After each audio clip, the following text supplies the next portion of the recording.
Bueno, en el día de hoy vamos a ver la segunda parte de la clase de crecimiento y desarrollo. Espera que vamos a checar acá, porque están entrando compañeros todavía.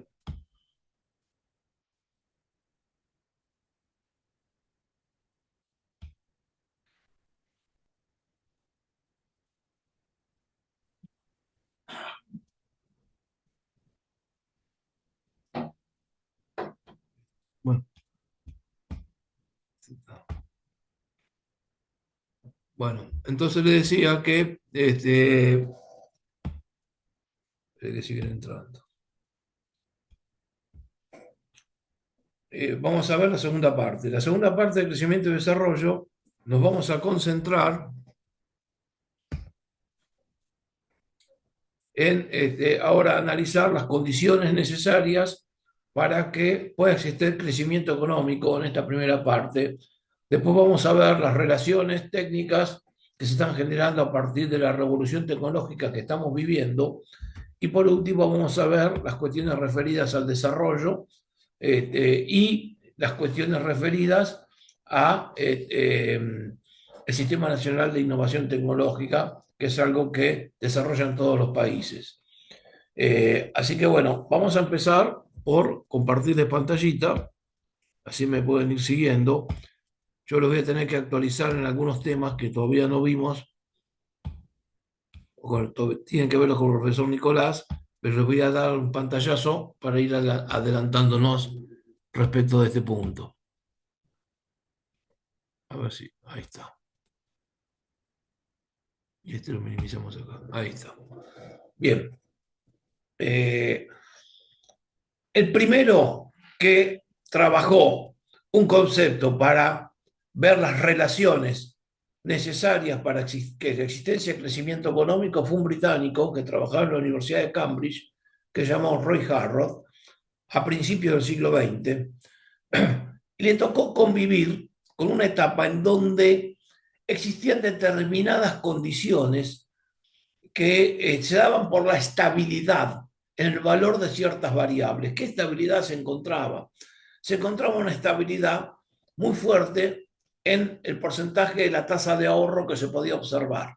Vimos en la clase pasada la importancia que tiene la clase de... Espera que sigue entrando gente.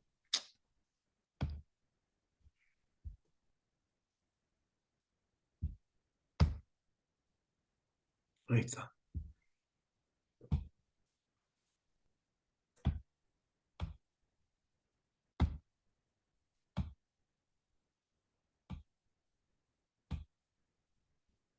En la clase pasada vimos la importancia que tiene el ahorro como forma de financiamiento de un proceso de inversiones. Sin las inversiones no se puede aumentar el stock de capital, sin aumentar el stock de capital no se puede aumentar la producción o el capital por trabajador y demás.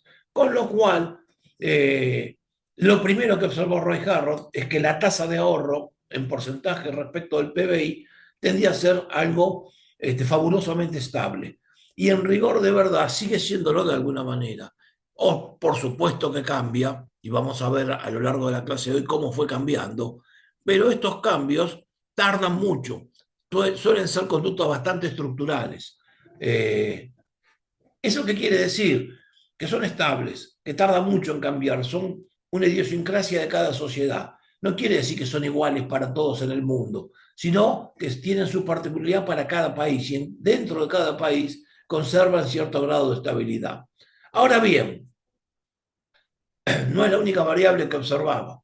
Él determinó un concepto que se lo voy a desarrollar a medida que bajemos, un concepto que se llamó coeficiente beta.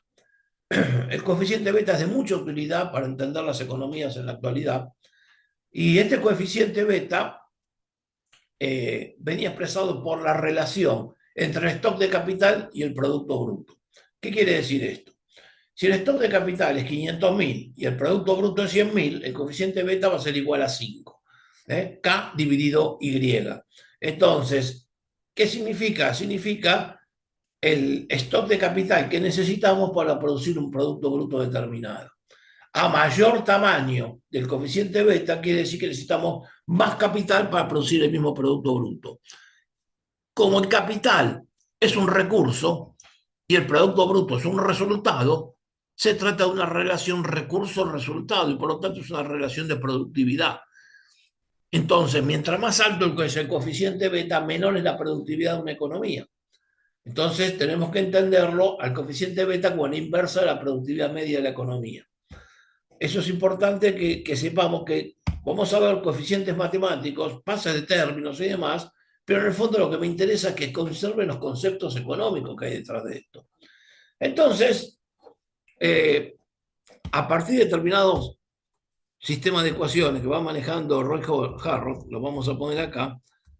Ahora acá le pongo en amarillo cómo se deduce la fórmula.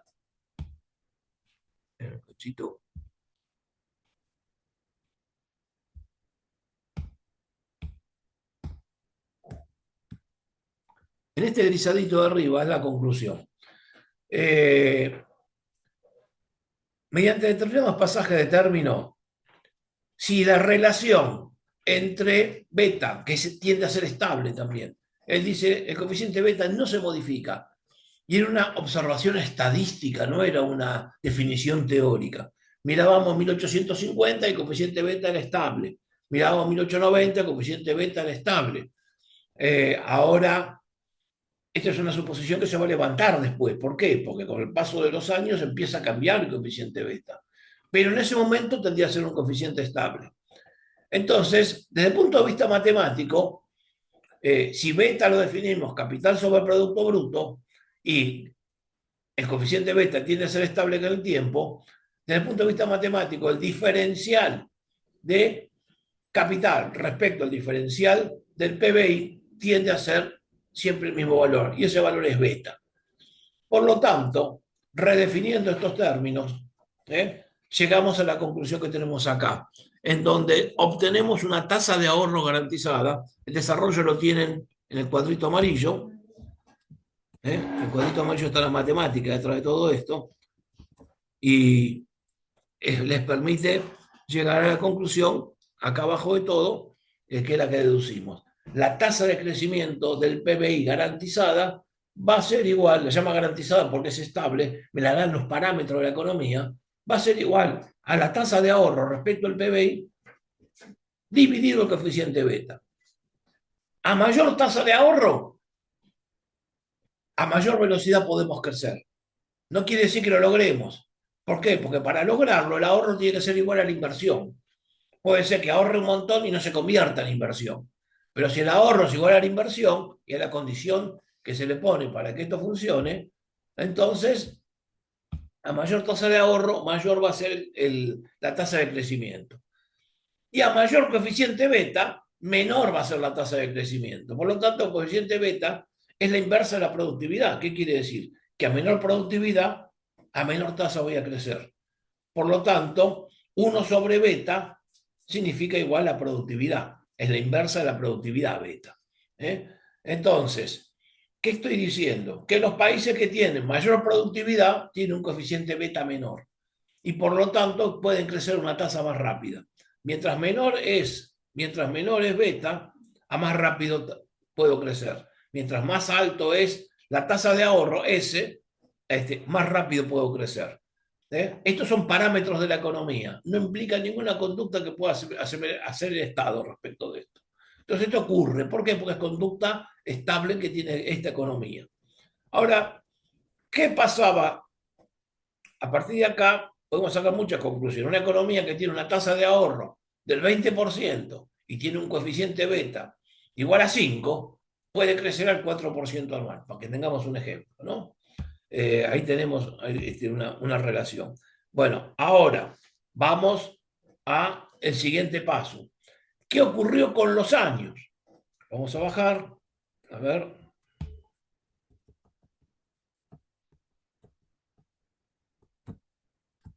¿Qué es lo que ocurrió con los años? Con los años, estamos hablando ya para 1950, 1940, después de la Primera y la Segunda Guerra Mundial, en los Estados Unidos, un economista llamado Epsilon, que acá les pusimos la foto,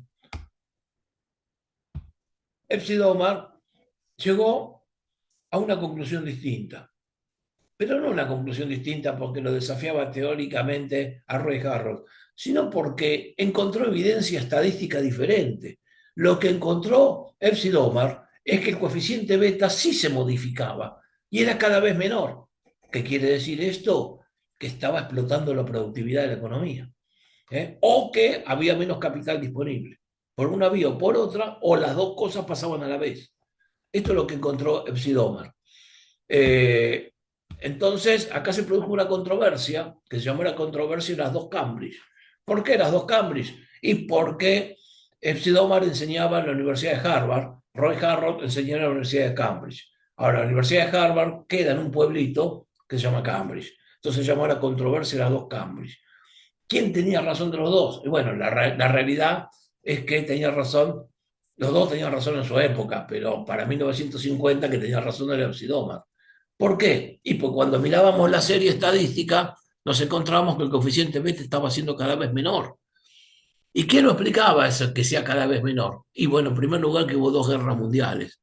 Entonces, con dos guerras mundiales y la crisis de 30 del medio, que lo vamos a estudiar al final, antes del parcial, evidentemente hay menos stock de capital, porque lo primero que ocurre en una guerra es que se destruye el stock de capital del enemigo y el enemigo destruye el mío. Por lo tanto, el stock de capital del planeta baja. Y en segundo lugar, este, después de la Segunda Guerra Mundial, se empezó a vivir un periodo de crecimiento impresionante de la productividad.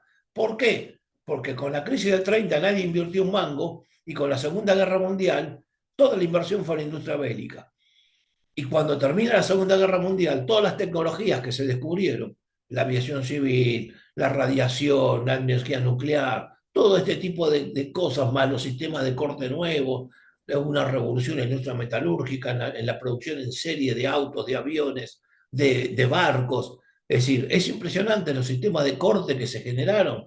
Apareció el corte de metal duro que lo hacían los alemanes. Es decir, cambió mucho, pero mucho, mucho, mucho, mucho la tecnología y se inició un periodo de 30 años conocido como los 30 gloriosos, en donde el mundo creció una tasa inusitada, promedio entre 4 y 6% anual. No se había visto nunca en la historia de la humanidad y no se volvió a ver.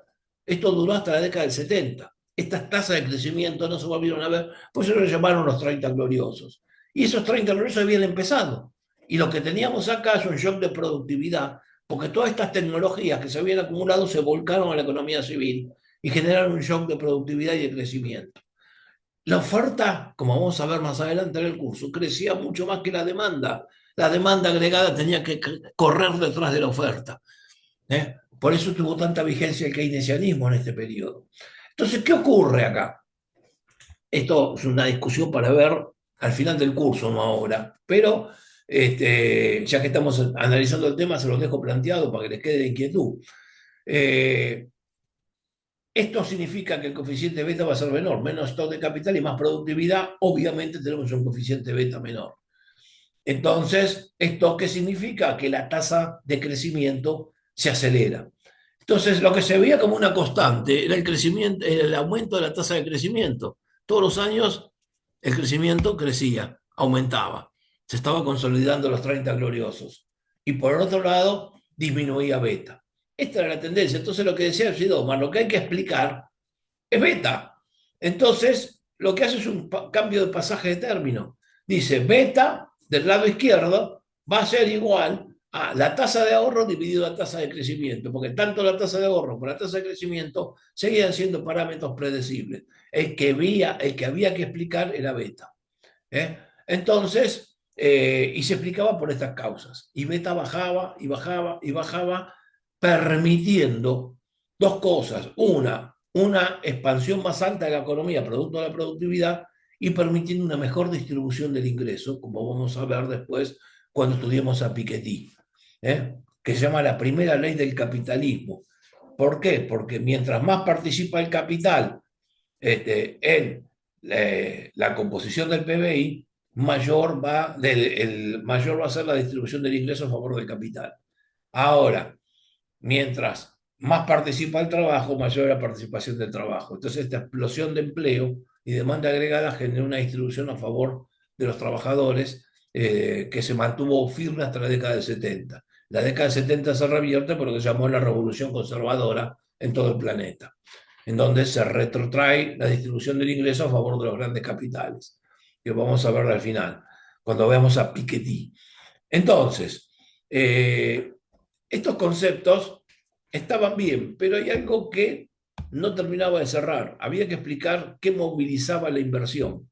Entonces, el modelo de Sidomar introduce el concepto de inversión y trata de explicarla, porque había que ensamblarlo.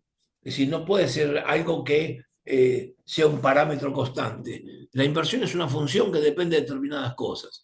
Entonces lo que hacen es desarrollar una explicación para la función de inversión que en el largo plazo, que se acá lo tienen definida, no la pude grisar porque no me di cuenta. Acá tenemos inversión es igual a alfa del Producto Bruto de este periodo, del periodo anterior, perdón, más delta no, gamma, de el capital deseado del periodo anterior menos el capital real del periodo anterior. Vamos a explicar qué quiere decir esto. Alfa es un coeficiente que se llama propensión marginal a invertir. Es en base al tamaño del Producto Bruto del año pasado, cuánto está dispuesto a invertir un empresario o el sistema empresario. Depende del grado de acumulación que pongamos. Y del otro lado tengo el concepto gamma, significa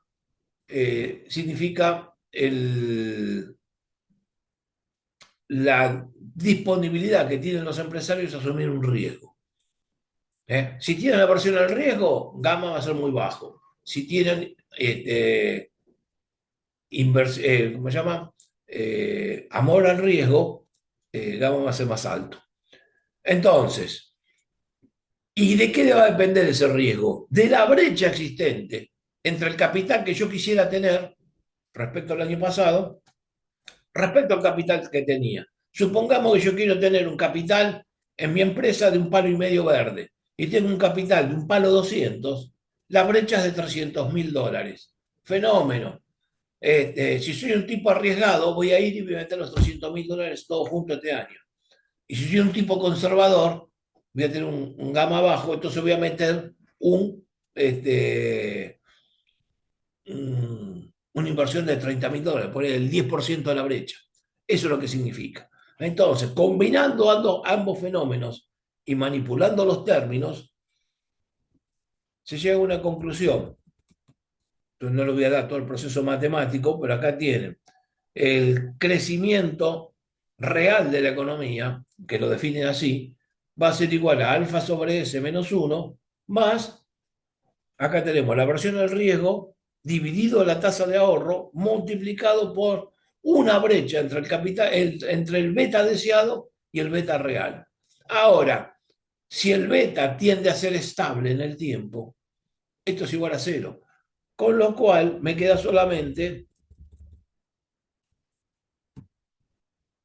que la tasa de crecimiento real se va a explicar por la diferencial entre la tasa alfa de propensión marginal a invertir dividido la tasa de ahorro menos 1. ¿Qué quiere decir esto? Que para poder crecer, siempre la propensión marginal a invertir tiene que ser más alta que la propensión marginal a ahorrar. ¿Por qué? Porque si me da que la propensión marginal a invertir es menor que la del ahorro, es un 0, entonces cuando le resto 1 me da negativo. Para poder tener tasa de crecimiento positiva, tengo que empujar más de lo que ahorro. Entonces, traccionar la economía siempre hacia adelante. Entonces, ahora todos sabemos que la propensión marginal es una cuestión psicológica de cómo está dispuesto un empresario a invertir. Por lo tanto, si un empresario está pesimista, alfa va a ser bajo. Y si el empresario está muy optimista, va a ser muy alto.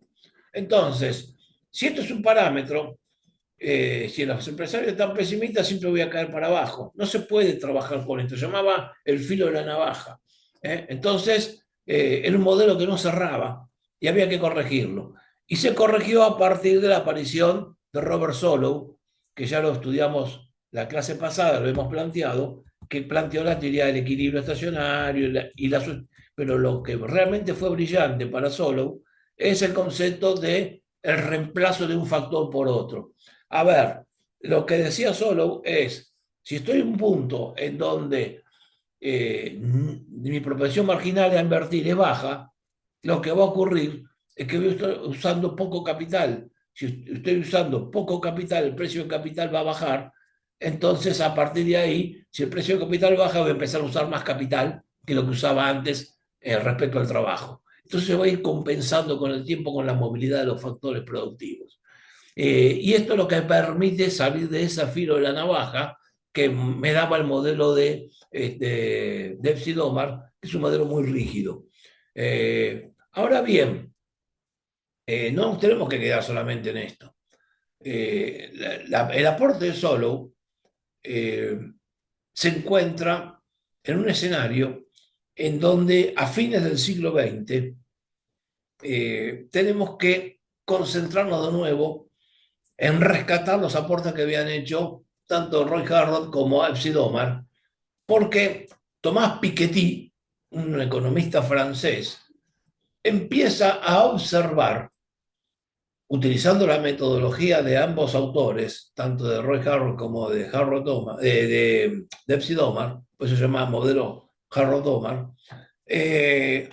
lo que hace es darse cuenta que desde la década del 70 en adelante, es decir, de hace 50 años para acá, el coeficiente beta es cada vez más alto, a tal punto que se duplicó. Por ejemplo, el coeficiente beta para las economías desarrolladas estaba menos de 3 PBI de stock de capital, y hoy está alrededor de 6. Es decir, en una cifra que es mucho mayor a la que existía a fines del siglo XIX, que era 5. Y entonces esto significa varias cosas. En primer lugar, significa una distribución del ingreso a favor del capital, porque mientras más grande es la presencia del capital, la remuneración de ese capital participa más en la distribución del PBI. Si yo tengo un capital de $1.000.000 y la rentabilidad del capital es el 5% y el PBI es de 100.000, entonces, obviamente el 5% del millón va a ser 50.000. Ese capital va a participar en el 50% del PBI. Si la tasa de rentabilidad sube, por ejemplo, al 6%, ya va a participar en el 60% del PBI. ¿Y qué pasa al revés? Si el capital, en vez de ser 1.000.000, sería 500.000, y fíjense cómo baja al 25%, para una tasa del 5%. Entonces, la participación del capital en el PBI depende de su participación en la función de producción. Y en la función de producción, no muchas veces el capital es todo fierro. ¿Por qué? Porque lo que vamos a encontrarnos a fines del siglo XX y principios del siglo XXI es que la economía mundial empezó a vivir lo que se conoce un otoño de Kondratiev.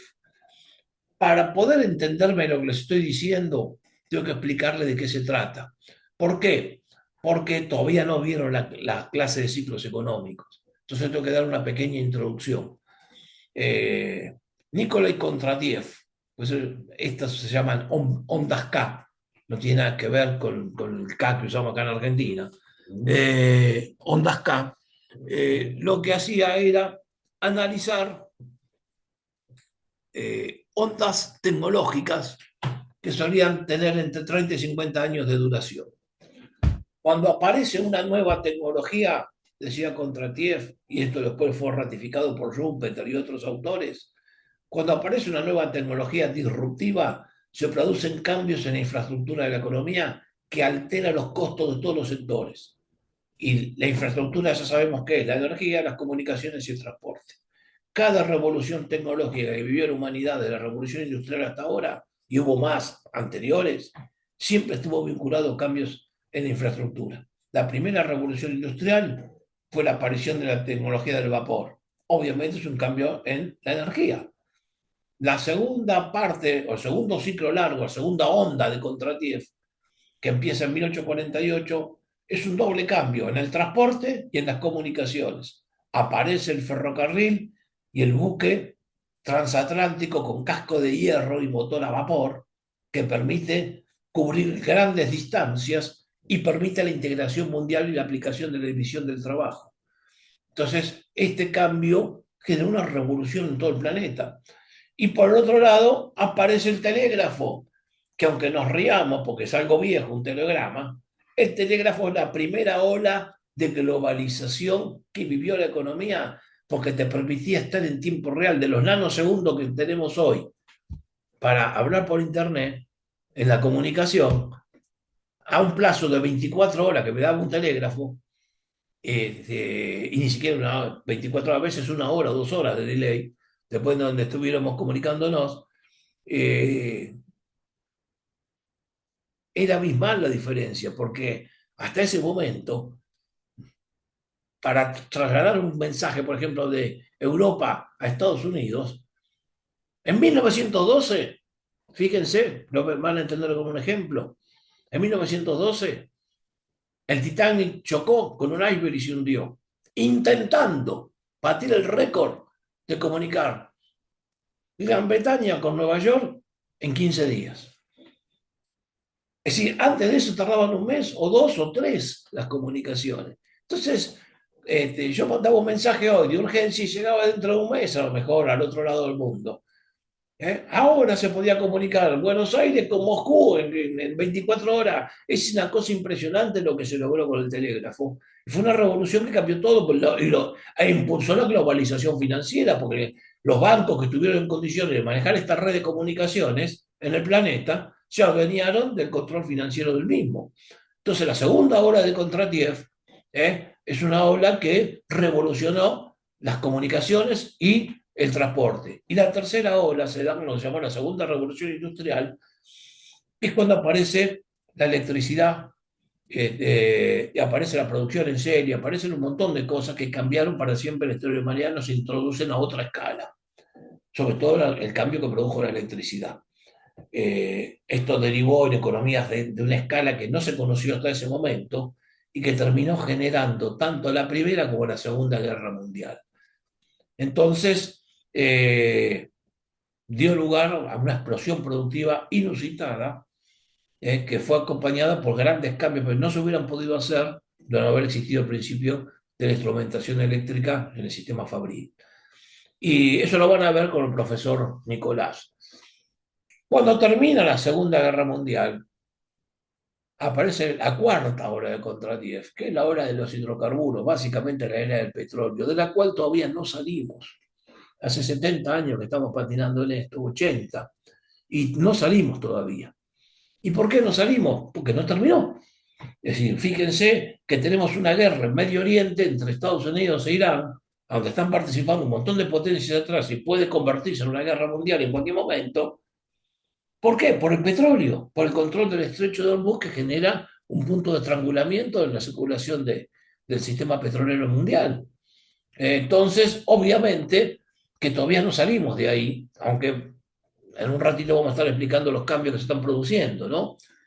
Pero esta cuarta ola empezó a agotarse. Estos ciclos largos, que Contratier nos explicó con estas 4, en realidad él no llegó a vivir la cuarta ola, se murió en 1938, en realidad lo murieron, porque Contratier había sido un economista que cuando vino la crisis del 30 era ruso, se llama Nikolai, era ruso, es decir, ya estaba la Unión Soviética, y él dijo, la crisis del 30 no es el final del capitalismo, como lo vendía el líder soviético Stalin, sino que es una crisis por el agotamiento de un ciclo largo. Está cambiando de forma, el ciclo llegó al máximo y empieza a reconfigurarse. Entonces es un cambio, él dividía los ciclos, empezaba de abajo para arriba, empezaba a ascender, se expandía después, llegaba a la madurez y empezaba a descender. Entonces decía, tenemos primavera, verano, otoño e invierno. De acuerdo cuando las tecnologías nuevas dejaban de impactar en la formación de la tasa de inversión y la tasa de crecimiento. Entonces, cuando una tecnología deja de generar productividad, deja de ser atractiva para invertir y se empiezan a buscar otras nuevas tecnologías, y en ese periodo el ahorro ya no se canalizan las mismas inversiones que antes. Entonces, ¿qué termina ocurriendo? Y termina ocurriendo que el coeficiente beta empieza a inflarse, pero no porque yo esté comprando más máquinas o haciendo más rutas o haciendo más ferrocarriles o tirando nuevas líneas de comunicación. Empieza a crecer porque empieza a aumentar de precio el precio de los activos porque se empieza a especular financieramente. Porque las ganancias empresarias ya no van a los fierros para aumentar la producción, sino que se empieza a usar en especulación. Yo les voy a dar un ejemplo. El ejemplo es, ustedes habrán visto en alguna materia la matriz del Boston Consulting Group, que dividía los productos en vacas lecheras, startups, ese tipo de cosas. Bien, por ejemplo, Coca-Cola es una vaca lechera, es una máquina de generar, pero a la gente ya le sale Coca-Cola por las orejas. Las ganancias que tiene Coca-Cola, que son inmensas, no las invierte en hacer más Coca-Cola, porque ya no puede hacer más Coca-Cola, no hay a quien venderle más Coca-Cola. Entonces lo que hacen es invertir. Pueden comprar dólares, bonos, acciones, terrenos, pozos, invertir en otras empresas, pero invierten en activos. Entonces, cuando tenemos una economía en un otoño de contratief, no quiere decir que las empresas están perdiendo plata, quiere decir que ya no van a invertir sus ganancias en los fierros, no van a invertir sus ganancias en el sector real, sino que empiezan a especular. Cuando yo incorporo, y esto es lo que hace Piketty, empieza a incorporar en la cuenta la inversión especulativa, obviamente el coeficiente beta se dispara para arriba. Y esta es la inteligencia que tuvo, porque lo que demuestra con esto es que la inversión no es solamente real, sino también especulativa. Y esta inversión especulativa infla el coeficiente beta y esto produce un doble efecto. Lleva a que la distribución del ingreso fluya a favor del capital y en detrimento de los trabajadores, porque al aumentar el coeficiente beta, la misma tasa de interés, sin hablar que puede subir, que de hecho subió, se duplica el negocio. Aumenta la capitalización por las ganancias de capital y por otro lado aumenta la rentabilidad porque le sube la tasa de interés. Entonces, de esta manera, hay una redistribución de los ingresos a favor del gran capital. Por eso se explica la gran concentración de capital que tiene el mundo hoy y la gran, para que tengan una idea, el 1% de la población es dueña del 60% de la riqueza del mundo. Es así como están en este momento las cosas después de 50 años de revolución conservadora. Entonces, el que lo explica es Piketty, que lo lleva a un plano de decir, bueno, el coeficiente beta se duplicó, esto genera cambios en la distribución del ingreso y explica la situación, que lo van a estudiar muy bien todo esto cuando vean la clase de globalización que vamos a ver después del parcial. Bueno, van a ver conmigo. Bien, con todos estos elementos ya estamos en condiciones de pasar ahora, acá la relacionamos los tres, vamos a pasar ahora a un tema fundamental, que es la cuestión, bueno, acá les pongo un ejemplo con el caso argentino, de lo que pasó. Es ilustrativo, pero no está tomando en cuenta, porque no está medido para la Argentina, no está tomado en cuenta el crecimiento del enfoque que le dio Piketty a la inversión especulativa. Pero vamos a llegar a la misma conclusión que él. Lo que acá se tomó es una proyección del stock de capital porque la Argentina dejó de medir el stock de capital a partir del año 2004. Por lo tanto, lo que hicimos para ponerle un grafiquito, un cuadrito que les demuestre la realidad, es tomar hasta el año 2004 el stock de capital publicado por el INDEC y lo que se le agrega moneda constante después es el crecimiento de la inversión año por año y se le agrega el stock de capital. Y a eso se le resta la depreciación. Entonces, nos da una idea de cómo queda el stock de capital después de todo esto y la evolución. Y a su vez se le saca un análisis de cómo puede quedar, bueno, acá vemos el stock de capital medido por el INDEC hasta el 2004 y después lo vamos actualizando nosotros, ¿no? Ahí tienes hasta el 2004.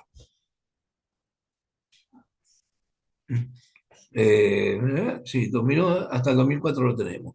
Bien, a partir de este escenario, con datos reales, le sacamos la depreciación que estaba publicada, que es más o menos respecto al stock de capital el 6,01, y la depreciación respecto al PBI el 13,13.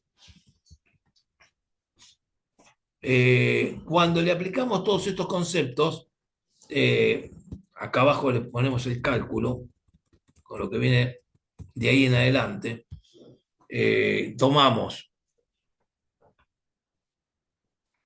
bajo acá, este es el porcentaje de la tasa de consumo privada en la economía. Esta es la de consumo público, la que viene de la columna de al lado. La tercera columna los consolida para sacar la participación del consumo total, se lo resto al PBI y me da la tasa de ahorro total. La tasa de ahorro total la tiene acá en negrita. ¿Eh? Obviamente con esto, lo comparo después con la tasa de inversión, que está publicada para el PBI a moneda constante, y me da que la tasa de ahorro es el 20,28% promedio, estamos sacando hasta el año 2018, cuando calculamos esto, lo podemos actualizar, pero sobredoteando monedas, ¿qué es lo que se puede aplicar? Y la tasa de inversión es el 17,67. ¿Qué quiere decir? Que la tasa de ahorro estuvo por arriba de la inversión. Esto significa que Argentina estuvo ahorrando por encima de lo que estuvo invirtiendo. Esta es la primera conclusión. Si se le aplica al modelo de Harrod-Domar, la tasa de ahorro del 20,28 me da 0,2028 dividido el coeficiente beta. El coeficiente beta que obtuvimos de sacar el promedio es 2,4.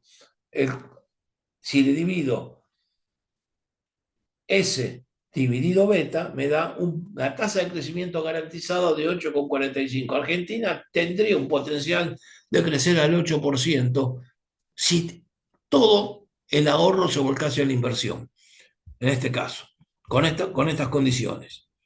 Ahora bien, fíjense cuando bajamos las conclusiones que obtenemos. Si yo estoy invirtiendo al 17 y estoy ahorrando al 20, hay más de 3 puntos del PBI por año que yo lo estoy fugando al capital, lo estoy fugando al exterior. Si yo lo multiplico por 15 años, se me va el 39, casi el 40% del PBI se fue al exterior. Si el PBI argentino está en los 500.000 millones de dólares, esto explica porque tenemos 250.000 millones de dólares en el exterior. Estos dólares abajo del colchón, fuga de capitales, como vamos a ver la clase que viene, que vamos a ver sector externo, o fuga de capitales directamente porque se van a otro país. Argentina tiene la particularidad de tener un ahorro en exceso de la inversión que se fuga permanentemente y tiene que endeudarse para poder financiar las inversiones después. Bien, ahora la otra cosa importante que tenemos acá es que si sacamos en cuenta que la economía creció al 2,55 y la población al 0,99, tenemos un 1 y pico por ciento de crecimiento promedio de la economía en términos por habitante. Eso fue lo que tuvimos como conclusión. Es una conclusión de crecimiento bastante bajo para la economía mundial. Ahora bien, decepcionante, les diría. Pero, ¿qué ocurre? Si empezamos a mirar la formación bruta de capital, que fue del 17%, y le restamos la parte de las construcciones, que es el 33% promedio, me queda el 66% de ese 17%. Si le resto las depreciaciones de ese 66% y el crecimiento del stock de capital, termina siendo el 2,9%. Para que tengan una idea, que es muy bajito. Por eso Argentina está estancada. Por eso le poníamos. Estos salen de la economía real, para que lo vean. Ahora, el PNUD, que es el Programa Nacional de las Naciones Unidas para el Desarrollo, con lo cual vamos a trabajar ahora el índice de desarrollo humano y todo lo demás, hizo una estimación para la Argentina. Dice que la Argentina, para poder crecer a una tasa del 3,5%, tendría que tener una tasa de ahorro aproximada, una tasa de inversión aproximada del 26%, no de ahorro. Pero obviamente para invertir el 26 tengo que ahorrarlo primero. Entonces, y si mejorase la productividad, eh, la tasa de inversión tendría que ser del 22, está en el 17, chicos. Ahora, la tasa de ahorro no está tan lejos del 22. De manera, con determinados ajustes, Argentina podría retomar la senda del crecimiento y no estamos tan lejos. El tema es que hay que hacer algunas cosas. Cuando digo ajuste, no quiere decir ajustar, quiero decir corregir para lograr mejores tasas de inversión y mejores tasas de crecimiento. Bien, acá le mostré cómo podemos trabajar con la aplicación práctica con esto, ¿no? No me quiero extender demasiado, lo dejo para que lo miren tranquilo. Acá vamos a entender ahora la revolución de las tecnologías de la información y la comunicación. Las tecnologías de la información y la comunicación es un tema central, que no empezó ahora, empezó en la década del 80. Ya hace mucho tiempo, hace 40 años que estamos viviendo esta revolución tecnológica. Al principio, con la aparición de los microprocesadores, primero los transistores, después los microprocesadores, con el chip y todo lo demás, aparecieron las computadoras personalizadas, en los 90 apareció Internet, todo este tipo de cosas que se vienen manifestando cada vez más, la toyotización, todas cosas fueron dando en las décadas anteriores, que las han visto en muchas materias ya. Pero lo fundamental de este periodo que estamos viviendo ahora es que en el siglo XXI, en este mismo instante, estamos viviendo una revolución doble. Y doble porque quiero ser compasivo, porque hay más cosas que se están desarrollando. Estamos viviendo un impacto muy fuerte de dos tecnologías que están pegando de lleno en el sistema productivo y de la función de producción. Una es la inteligencia artificial y la otra es la revolución del 5G. Ambas combinadas producen un efecto revolucionario en el sistema productivo. Veamos un segundo de qué se trata. Ya lo estamos viviendo. Se trata, si bien la humanidad todavía está viviendo la cuarta ola de Kondratiev, no hemos salido, porque todavía los hidrocarburos son el eje central del sistema productivo, estamos entrando en lo que se llama la quinta ola, que está basada justamente en las tecnologías de la información y de las comunicaciones, en los cuales los pilares en este momento pasan a ser la inteligencia artificial y la revolución de las comunicaciones, que es el 5G. El 5G, a diferencia del 4G, es un sistema de microondas que funciona en base a pequeñas antenas y tiene una capacidad de transmisión de datos hasta 100.000 veces superior a lo que existía hasta ahora. Con lo cual, va a ser posible aumentar el ancho de banda casi por 1.000 sobre lo que hay en este momento. Y el ancho de banda es lo que nos va a permitir generar una ola de automatización impresionante. ¿Por qué? A ver, un ejemplo, chicos. Un auto sin chofer. Está inventado hace un montón de tiempo. Yo me acuerdo que Google ya hace más de 10, 15 años que tiene autos sin chofer. Ahora, Elon Musk, por ejemplo, se encaprichó y lo quiso sacar a la calle en la época de la pandemia. Y sacó un auto sin chofer, un auto autónomo. Y chocaba en todas las esquinas el auto. Fracasó, está mal hecho. No, lo que ocurría es que no había ancho de banda, porque para que un auto sin chofer pueda funcionar, necesita comunicarse con los otros autos y necesita comunicarse con el entorno. Y si no tenés un ancho de banda adecuado y te llega tarde la respuesta a las comunicaciones y las señales que mandás, o los demás no tienen esas señales, vas a chocar en todas las esquinas. ¿Por qué? Y porque cuando un chofer llega a una esquina y viene otro auto, los dos choferes se tienen que poner de acuerdo, aunque sea tácitamente, en frenar o en cumplir reglas de tránsito que les permitan no matarse en todas las esquinas, o le ponen un semáforo. Bueno, todo esto un auto autónomo lo tiene que lograr interpretar y depende del ancho de banda para que le llegue toda esa información. Después están los algoritmos, después están como los programas, después está todo lo demás. Pero si el ancho de banda no funciona, y así pasa con muchas cosas. Este, la inteligencia artificial, lo que se introduce acá, es algo terriblemente poderoso e innovador. Ya estamos conviviendo hace rato con la inteligencia artificial. Cuando escribimos esto, era futurología todavía. Sí veníamos advirtiendo lo que estaba pasando, pero el tema es que la inteligencia artificial es un sistema de diseño de los algoritmos en el cual las computadoras y los sistemas operativos dejan de trabajar en forma iterativa para empezar a imitar el cerebro humano. Entonces, funcionan a través de un sistema computacional que no existía hasta este momento, que es el sistema cuántico, las computadoras cuánticas, en donde no solamente se puede interpretar lo que pasa en el mundo real que tocamos acá, sino los universos paralelos que se manifiestan en las partículas subatómicas. Es decir, aunque a nosotros nos parezca ciencia ficción, esto existe y funciona de esta manera. Es decir, que no lo veamos no quiere decir que no existan. No, tampoco vemos las bacterias. Si existen, nos matan. Y nos tenemos que poner vacuna o tomar remedio. Bueno, esto es lo mismo. Entonces, lo que hace la inteligencia artificial es no funcionar en forma iterativa. ¿Qué quiere decir en forma iterativa? Si yo tengo 1 millón de probabilidades de explicación de un suceso determinado, ¿cuál es la que correspondería aplicar? Entonces la computadora actual, ante la inteligencia artificial, lo que hace es evaluar uno por uno el millón de posibilidades. Entonces toma la 1 y la descarta, toma la 2 y la descarta, hasta que encuentra la que funciona. Y se queda con esa. Ahí optimiza. A una velocidad que ningún humano lo podría hacer. Con una supercomputadora se podían hacer milagros con estas cosas, pero con un sistema iterativo.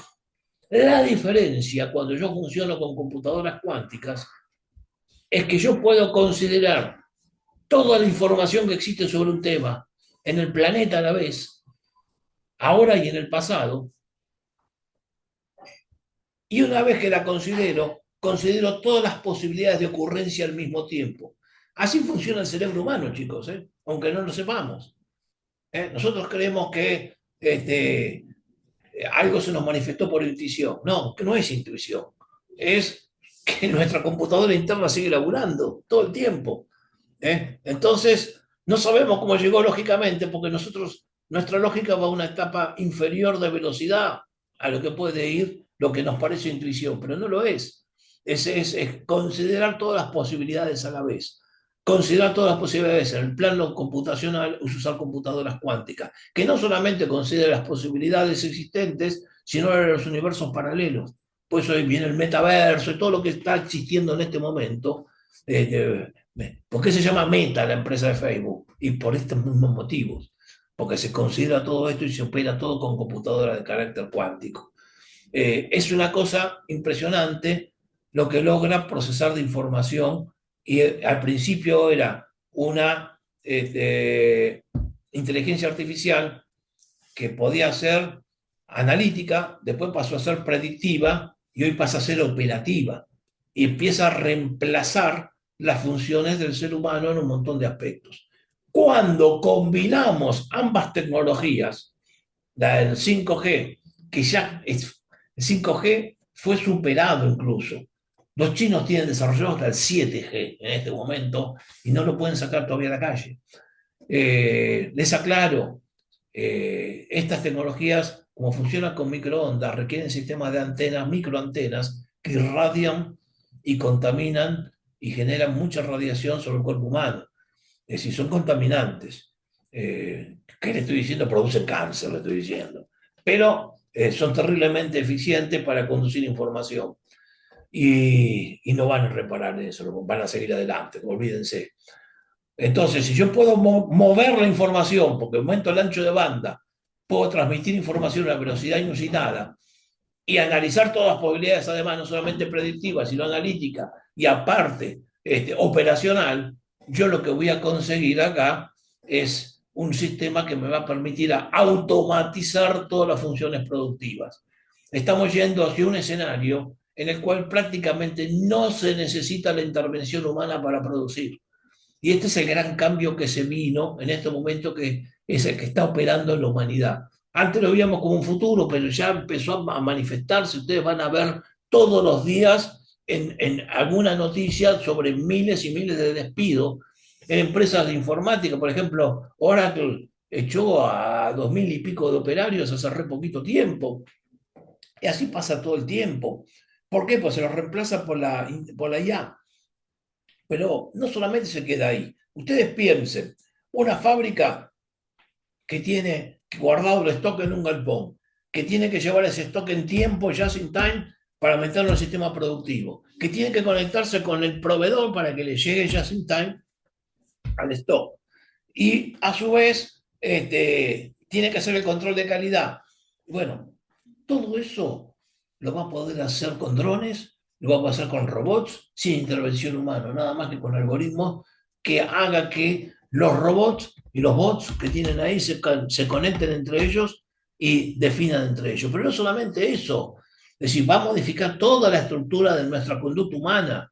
Una heladera inteligente que funciona con inteligencia artificial se conecta a mi cuenta bancaria, a mi tarjeta de crédito y me repone los productos sin que yo me entere. Cuando vengo, me vino un dron del supermercado, me repuso la mercadería, tengo un robot que me lo entró, me lo acomodó en la heladera y cuando vengo está acá. Y yo voy a ir a la mañana, me miro al espejo y voy a tener el sensor y me va a decir si estoy enfermo o no, y me va a recetar una cosa. Ese nivel de cambios son los que se están produciendo en este momento y no requieren intervención humana. Conclusión desde el punto de vista económico, ¿de qué estamos hablando? Estamos hablando de una tecnología en la cual el capital por trabajador, que les expliqué en la clase pasada, en el modelo de Solow que nos llevaba al equilibrio estacionario, el capital por trabajador tiene una elasticidad de ingreso mayor a 1. ¿Qué quiere decir? Que mientras más capital, mientras más crece el PBI, más capital por trabajador voy a usar. ¿Qué quiere decir esto? Que voy a usar cada vez menos trabajadores en proporción al capital. Es decir, en castellano, por acá lo tengo grisado esto, a ver si lo encontramos. Acá, no, grisado no, pero en negrita. La elasticidad de ingreso del capital es mayor a 1. ¿Eh? Esto significa que es un sistema que destruye puestos de trabajo, chicos. Es decir, se espera una carnicería en materia de puestos de trabajo. Ya empezó, ya no puedo hablar de los próximos años. La carnicería empezó. Y va a haber menores salarios y va a haber menores puestos de trabajo. Y esto va a derivar en un planteo que tenemos que ponernos enfrente, porque es algo inevitable que va a producir. Si yo voy a tener menos puestos de trabajo disponibles, ¿eh? ¿Por qué? Y porque no los voy a necesitar. De hecho, Jeremy Risky, que es un autor que ha trabajado mucho, de hecho trabajó muchos años en Harvard y ahora se trasladó, trabaja en Alemania, asesor del gobierno alemán, sobre todo en energías limpias, hace mucho tiempo. Jeremy Riskin llamó a esta etapa la economía del costo marginal cero. ¿Por qué? Porque si no hay trabajo no hay costo marginal. Entonces, obviamente, no hay salarios que pagar. Y si no hay salarios que pagar, ¿a quién le voy a vender todo lo que produzco como empresa? Si no hay quien lo compre. Porque se rompe el flujo circular de la renta que estudiamos clases atrás. Si yo no pago salario, ¿quién va a comprar la mercadería? Si la mayoría de la gente vive de un salario. Entonces, esto pone en crisis el sistema capitalista y el sistema de mercado. Y pone en crisis el sistema democrático. Por eso que en este momento hay una ola de ultraderecha y de fascismo por todo el mundo, porque obviamente si este fenómeno empieza a expandirse cada vez más, y se empezó a expandir ya con la ola de la revolución conservadora. ¿Por qué? Porque como vamos a ver en la clase de globalización, la revolución conservadora disminuyó los salarios de todo Occidente por la globalización y eso generó un vuelco hacia la ultraderecha por la frustración que provocó. Cuando esto se empiece a plasmar, la situación social se va a descontrolar. Entonces hay que buscar una salida de carácter político urgente porque no se va a arreglar con una economía de mercado. La economía de mercado va a colapsar en este sistema. Entonces hay que pensar seriamente qué es lo que va a pasar. A diferencia de otras revoluciones industriales, esta quinta ola no repone los puestos de trabajo que destruye. Antes se hablaba de un concepto llamado la destrucción creativa, que lo desarrolló un economista, un economista austríaco, no porque pertenezca a la escuela austríaca, sino porque había nacido en Austria, llamado Joseph Schumpeter, que laboraba en Estados Unidos, y escribió un libro llamado Capitalismo, Socialismo y Democracia, y escribió en realidad varios libros, pero se concentró en explicar las olas tecnológicas. Rescató mucho pensamiento de Kondratiev, es la base sobre la cual hemos construido este apunte. Y él decía que cuando viene una nueva tecnología se destruyen muchos puestos de trabajo y quizás a una velocidad mayor a las que se repone la construcción de nuevas tecnologías. Con el tiempo son reemplazados, pero en el medio provocan una crisis. Pero al final son reemplazados. Esta quinta ola no repone los puestos de trabajo, no los repone. Es decir, lo que ocurre es que por primera vez el conocimiento se convierte en materia prima y la materia prima se traslada a los algoritmos, no porque sea la materia prima física, sino que el conocimiento se traslada a los algoritmos. Entonces, obviamente, prácticamente deja de ser fundamental la participación humana. En un primer momento, y estoy hablando de los próximos 10 años, los países que tengan un muy buen desarrollo de capital humano van a estar en condiciones de participar de este proceso de instrumentación. Sin capital humano, sin manejo de algoritmos. Hoy una persona que no maneja algoritmos es un analfabeto funcional en la era tecnológica. Entonces hay que concentrarse en mejorar nuestra capacidad para esto, para desarrollar el capital humano. Si el factor H es fundamental. Para que el factor H pueda ser fundamental, necesitamos tener programas de salud, y programas de educación y programas de integración productiva en tecnologías vinculadas a todos los procesos de inteligencia artificial. De manera que si nosotros no estamos en condiciones de abordar el futuro sobre esta base, no tenemos destino. Ahora, si nos convertimos en un país exportador de materias primas, en una economía extractivista, no nos queda nada de todo esto. ¿No? Y por otro lado, vamos a ser analfabetos funcionales. Entonces tenemos que prestar mucha atención cómo vamos a manejar este tema como país. Pero es un tema central, es un tema central. Bien, ahora el próximo paso es, si yo necesito generar capital humano y el capital humano lo genero sobre la base de un sistema de educación y un sistema de salud, las condiciones de desarrollo humano son fundamentales. Por eso vamos a pasar a ver las condiciones del desarrollo ahora. Vamos a bajar y vamos a estudiar. Acá les puse, miren, un tema antes de ir al desarrollo. Me gustaría que lo vean. Nosotros acá les puse el modelo de Solow cuando nosotros teníamos el equilibrio estacionario. Fíjense, la recta que está ahí en negro muestra todo lo que resta. Y las que están en azul es la función de ahorro y la función de producción. Cuando la función de ahorro inversión igual a inversión se convierte en algo igual a todo lo que resta, estamos en el equilibrio estacionario. Por eso lo dibujamos acá EE. Este es el esquema que nosotros estudiamos en la clase pasada. Ahí tenemos equilibrio estacionario. Mientras esté por debajo del equilibrio estacionario, yo puedo aumentar el capital por trabajador. Ahora bien, ¿qué pasa ahora con este sistema? Fíjense lo que pasa con la revolución de las tecnologías de las TIC. La función de producción se hace más empinada y, y se dispara para arriba. Y por lo tanto nunca se cruza con la línea recta. Con lo cual el equilibrio estacionario pasa a ser algo abstracto. ¿Por qué? Porque la inteligencia artificial al principio va a usar el capital humano y después no van a necesitar más, ni siquiera el capital humano. Bueno, por eso vamos de hecho a un colapso del sistema de mercado. Entonces, en los próximos 10 años, todos los humanos prácticamente vamos a ser irrelevantes. Muy poco de lo que hagamos tiene que ver con el sistema productivo. Está totalmente automatizada la producción, la guerra y demás. ¿Es peligrosísimo? Y sí, es peligrosísimo. Pero sobre todo van por los trabajos inteligentes, los contadores, los abogados, los médicos, los dentistas, todo este tipo de cosas es lo primero que se va a ir cayendo en este esquema.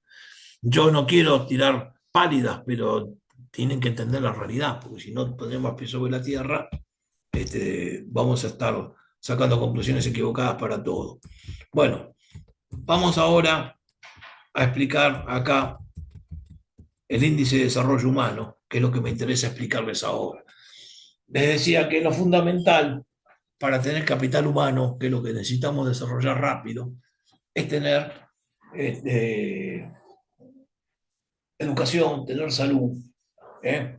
Y obviamente, para eso se necesita que la población no solamente enfrente un proceso de crecimiento, sino que tenga integración en la sociedad e integración en la economía y pueda tener capacidad de vivir en sociedad, de vivir la vida, de respetar los derechos humanos, de tener equidad, un montón de cosas que son las que explican los procesos de desarrollo. Eh, el programa de las Naciones Unidas para el Desarrollo explica el desarrollo con este concepto que está en azul acá, que se lo voy a leer literalmente. Dice, el proceso por el que una sociedad mejora las condiciones de vida de sus ciudadanos a través de un incremento de los bienes y servicios, podríamos agregar, con los que puede cubrir sus necesidades básicas y complementarias, y de la creación de un entorno en el que se respeten los derechos humanos de todos ellos. Esta es la definición que se da de desarrollo. Cuando yo tengo un país que produce desarrollo, no solamente crece la economía, sino que le permite a sus ciudadanos gozar de la vida. Es muy difícil medirlo, el desarrollo. Generalmente nos medía por separado, el PBI, la educación, bueno, no. Se buscó un esquema en donde podemos tener un índice que resuma, este índice se llamó el índice de desarrollo humano, que es algo que se empezó a publicar a partir de los 90. Fue iniciativa de un pakistaní que se llama Al-Hab, el nombre más complicado, todavía me parece el apellido, y acá le puse la foto por acá abajo, acá lo tenemos, fue el que tomó la iniciativa de desarrollarlo, pero no fue el de la idea original. La idea original la tuvo Amitya Sen, que ganó el premio Nobel en su momento, que es un hindú. Y Amitya Sen siempre buscó que se pudieran integrar distintas variables. Ahora bien, no se puede meter todo. Entonces buscaron variables proxies. ¿Qué quiere decir? Que si yo tengo tal cosa, porque tengo la otra. Por ejemplo, si yo puedo vivir hasta los 90 años, quiere decir que estuve alimentado, quiere decir que tuve contenido, que tuve acceso a la salud, que tuve determinado pasar, pues si no, no llego a los 90 años. ¿Eh? Entonces se toma un concepto con respecto a la esperanza de vida.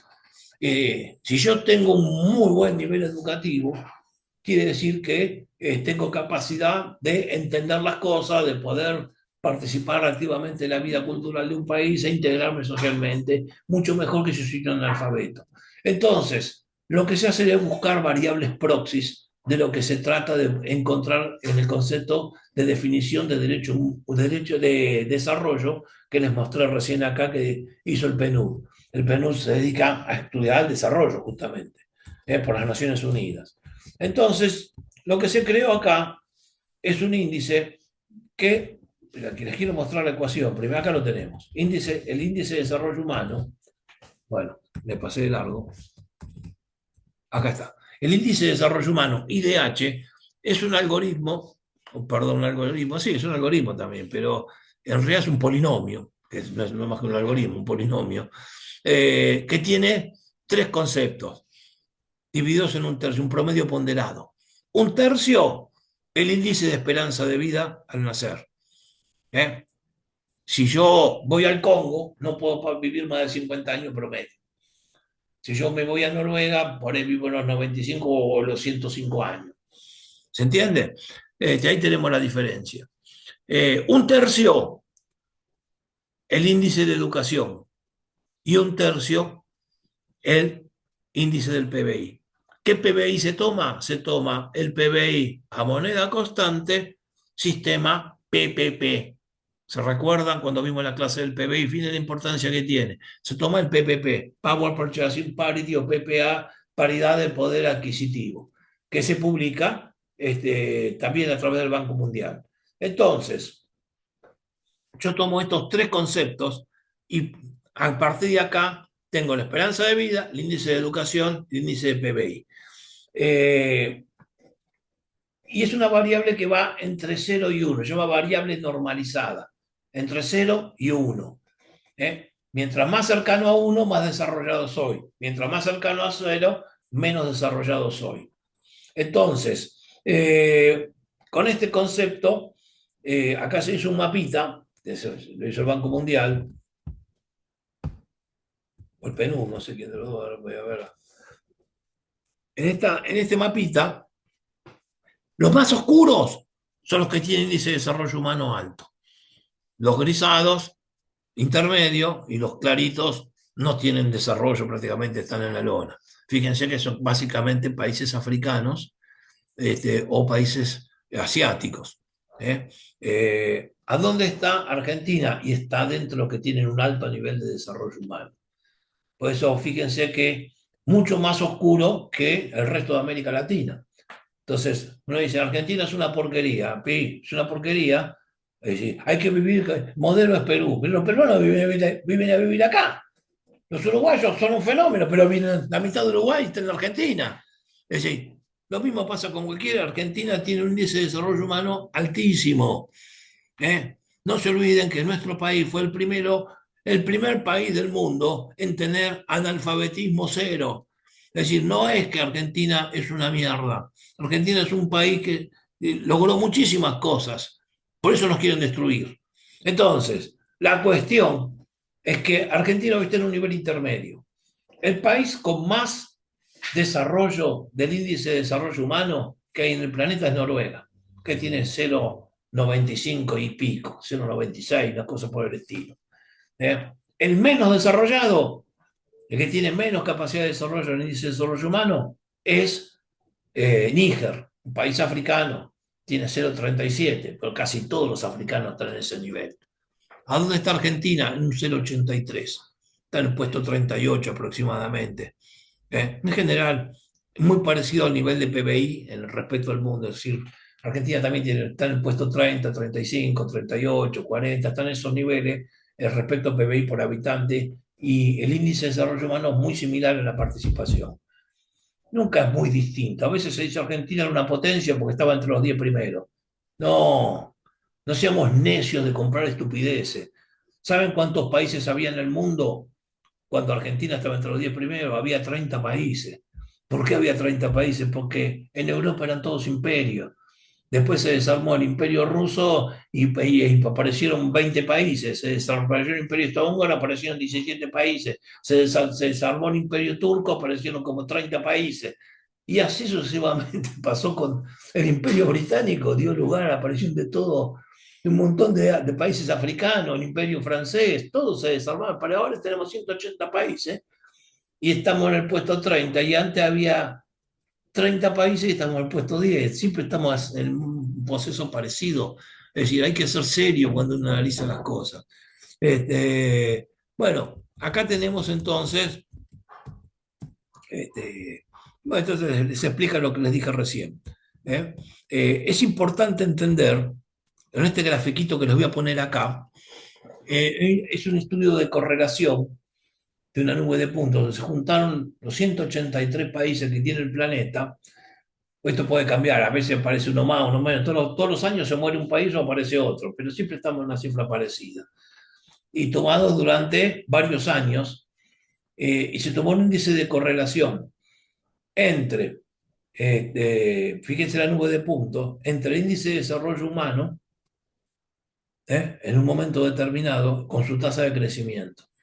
Los países que tuvieron mayor tasa de crecimiento son los que tuvieron mayor índice de desarrollo humano al inicio.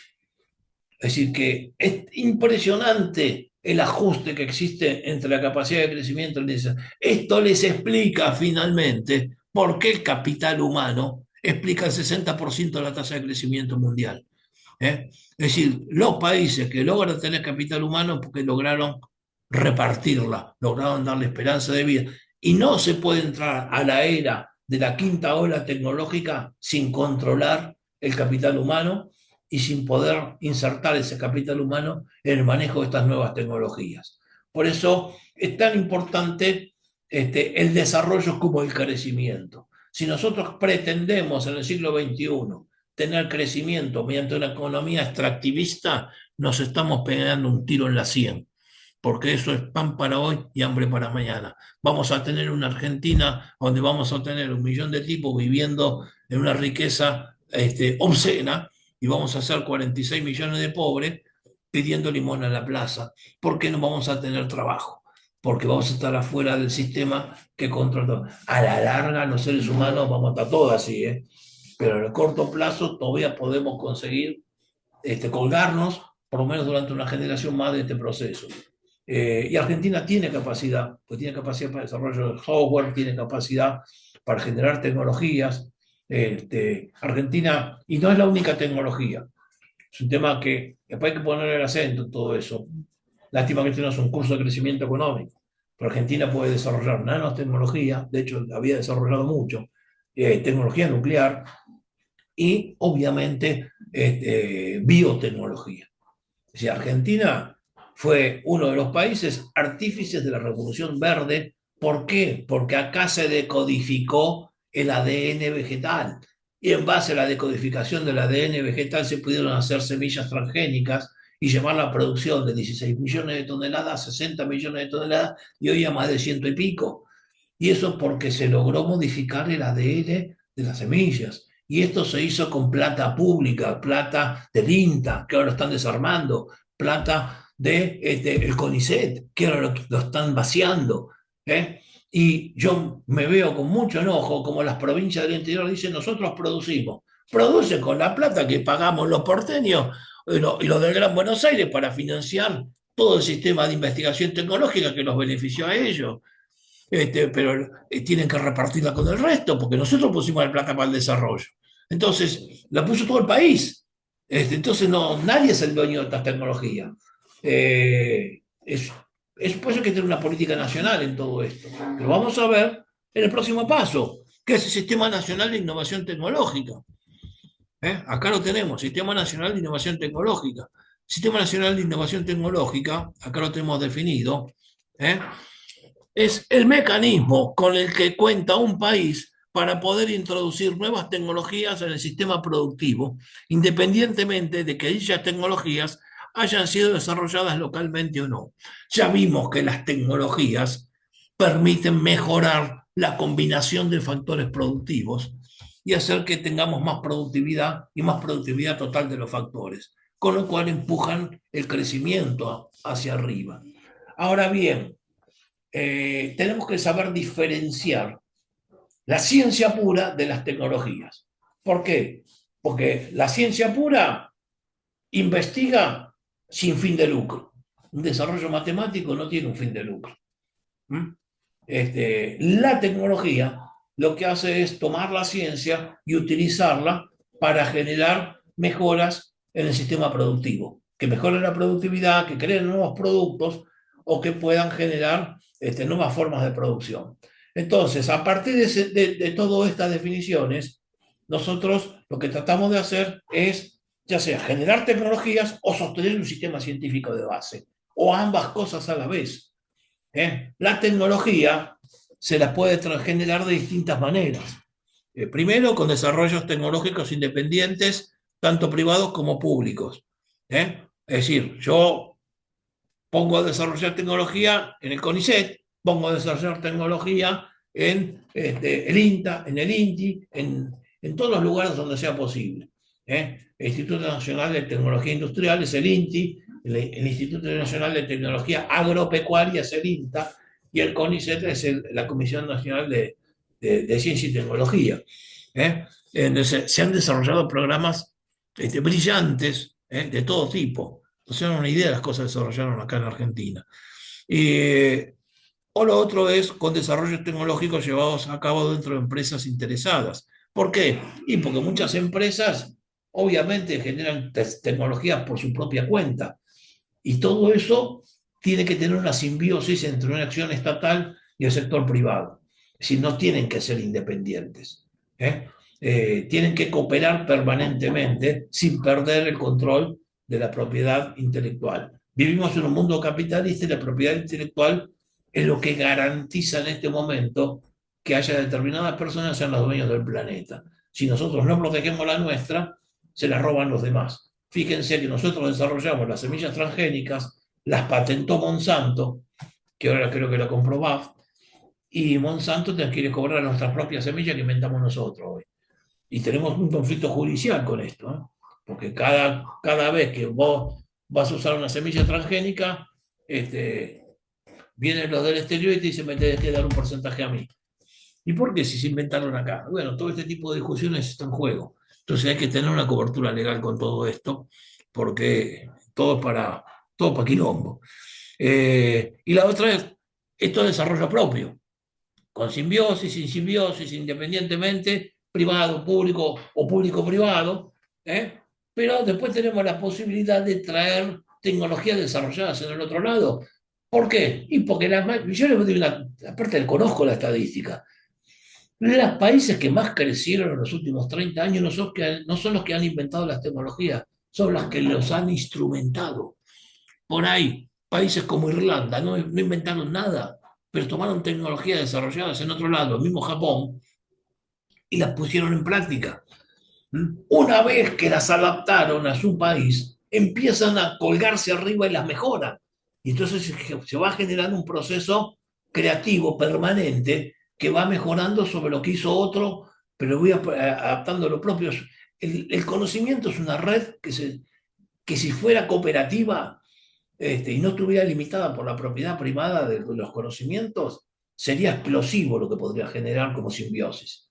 Sin embargo, todo está todo compartimentado porque todo te lo quieren facturar de esa manera. Pero el hecho es que existe esa posibilidad. Y la otra forma es tomar la ciencia base, creo que lo puse más abajo, tomar la ciencia base y a partir de la ciencia base desarrollar algún tipo de innovación tecnológica, porque la innovación tecnológica, les recuerdo, tiene aplicación en la economía privada o en la economía pública.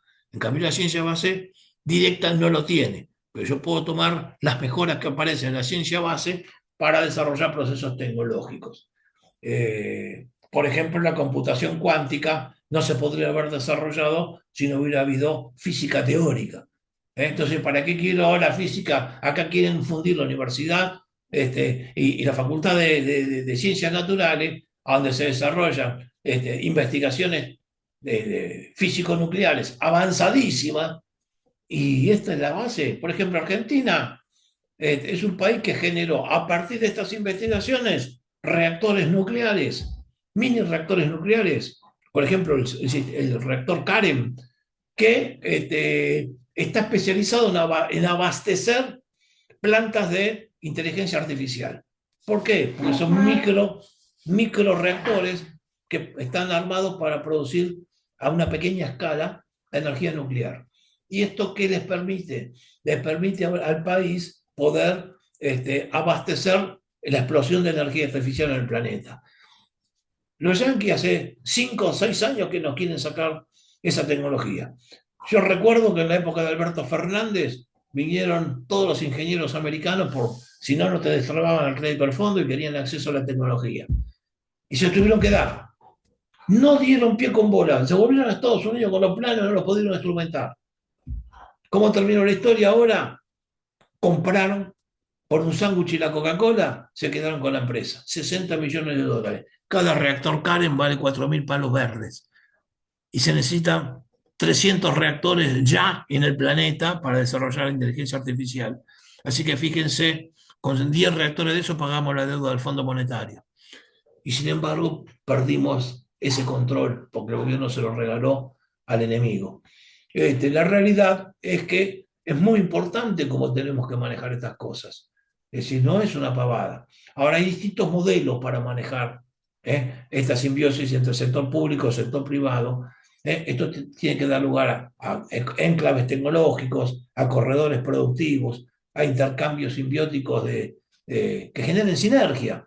Porque cuando yo hago un corredor productivo y en ese corredor productivo pongo empresas que se dedican más o menos a lo mismo, empiezan a intercambiar tecnología y aparecen innovaciones permanentes. Yo estoy podrido de verlo, muchas cosas. Y bueno, esos son los modelos. Hay dos formas de encarar la ciencia base. Una es, así como la tecnológica también, una es el modelo que hace Estados Unidos.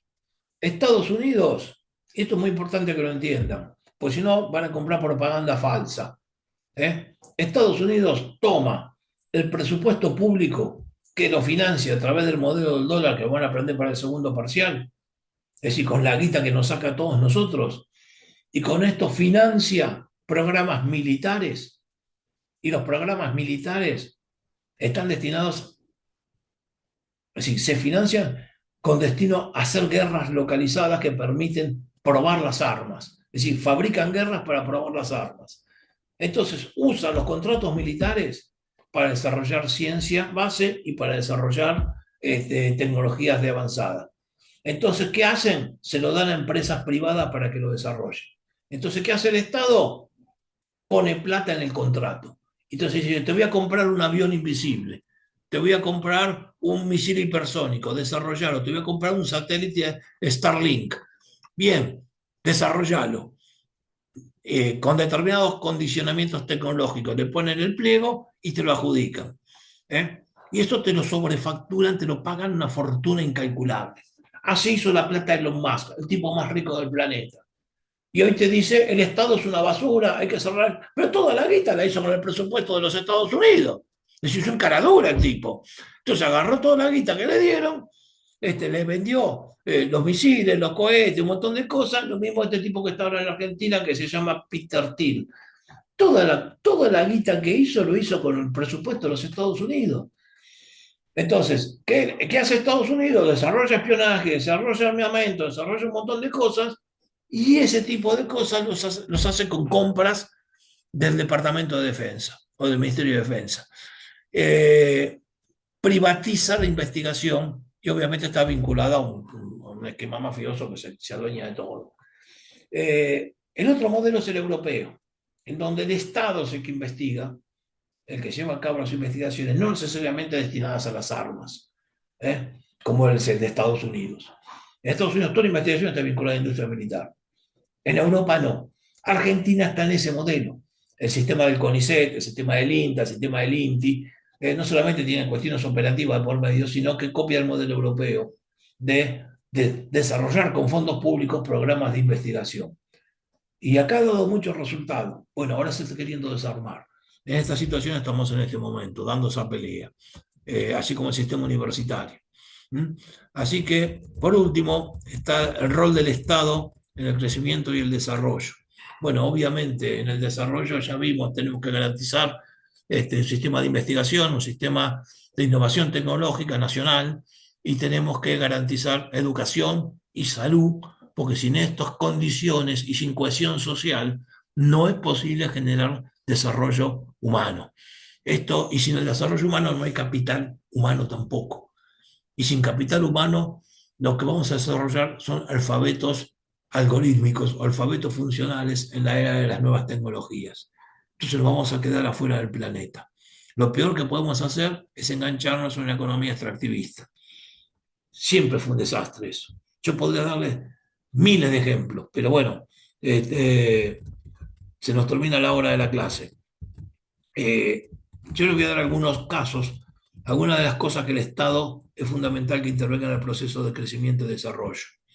Tener que asegurarse, lo voy a ir leyendo porque es fácil de entender, porque todo lo vimos en clase. Asegurar el nivel de ahorro necesario para el financiamiento de las inversiones en la formación del estado de capital. Estoy diciendo que el ahorro tiene que ser igual a la inversión. Acá, segundo, asegurar la confluencia del ahorro en la inversión reproductiva. Ahí está. El ahorro tiene que ser igual a la inversión. Tercero, mantener la estabilidad macroeconómica. Sin estabilidad macro, lo que hago es aumentar la incertidumbre. con lo cual está tan mal de generar desequilibrios sociales que generan resistencia social y obviamente generan desconfianza a los inversores porque no saben si lo que hoy decido se puede mantener en el tiempo, así como está mal los abusos que existían en gobiernos anteriores respecto a repartir plata que no existía. ¿Eh? Después, mantener la estabilidad social y política. Bueno, esto es parte de lo mismo. Impulsar el crecimiento de la inversión a través de movilizar la profesión marginal a invertir de los privados y a través de la inversión pública. Mover el coeficiente alfa es esto. Para eso lo vimos. Yo con esto puedo inducir a las empresas a invertir. ¿Eh? Ahora bien, para que las empresas inviertan, hay que dar los mercados. Si el mercado no existe, no tengo forma de desarrollarlo. ¿Eh? Y por otro lado, la inversión pública, porque la inversión pública es la que asegura que exista productividad total de los factores. Si no hay rutas, no llega la mercadería. Si no hay ferrocarriles, no produzco integración territorial. Si no hay puertos, no puedo sacar la producción. Si no hay sistema de comunicaciones, no puedo tener productividad para funcionar. Entonces, todo este tipo de cuestiones son los que hacen a mantener vigente la capacidad de innovación permanente. Eh, lo peor que podemos hacer es cerrar la inversión pública porque esto arrastra toda la inversión para abajo. Después, mejorar la productividad marginal de los factores productivos. Esto se hace con el sistema de innovación tecnológica, como vimos recién, con los corredores, con todo eso. Asegurar el efecto positivo del factor H para mejorar la productividad. Es decir, acá generar la simbiosis entre el capital humano y el sistema productivo. El Estado debe incentivar la mejora continua de la productividad del capital humano en las empresas. No es hacer un cóctel cada tanto para decir que lo estás haciendo. No, se trata de generar efectos contundentes en la producción, mejorar la productividad total de los factores utilizando los recursos públicos y la capacidad regulatoria del Estado. Creo que eso se cae de madura. Mejorar la eficiencia del gasto público para el desarrollo de la educación en cantidad y calidad, así como del sistema sanitario, de tal forma que el IDH se convierta en el sostén de la innovación tecnológica y en el soporte del factor H. Bueno, esto ya lo explicamos varias veces en el curso. Impulsar a través de la acción pública directa e indirecta el Sistema Nacional de Innovación Tecnológica y empujar la regulación del sistema fiscal y del mercado de trabajo para adoptar y adaptar y producir los cambios tecnológicos en un clima de cooperación y disminución de conflictos. Obviamente, cada cambio tecnológico puede destruir puestos de trabajo y crear otros. Esto hay que lograr armonizarlo, porque si yo destruyo a una velocidad, ahora hay una discusión interna del gobierno, hay un sector que dice, estamos destruyendo más rápido de lo que construimos. Entonces, obviamente, va a llegar un momento que va a haber una inconsistencia política para el sistema y nos vamos a terminar cayendo. Bueno, eso que habla para un gobierno puede servir para un sistema. Entonces, nosotros no podemos generar una situación en la cual los conflictos que se desarrollen por la dinámica termine tapando la virtuosidad de lo que se quiere generar. Así que bueno, con esto terminamos el tema de crecimiento y desarrollo, chicos. Léanlo con tranquilidad, todo esto porque es largo. Vamos a dejar de compartir pantalla y a detener la grabación.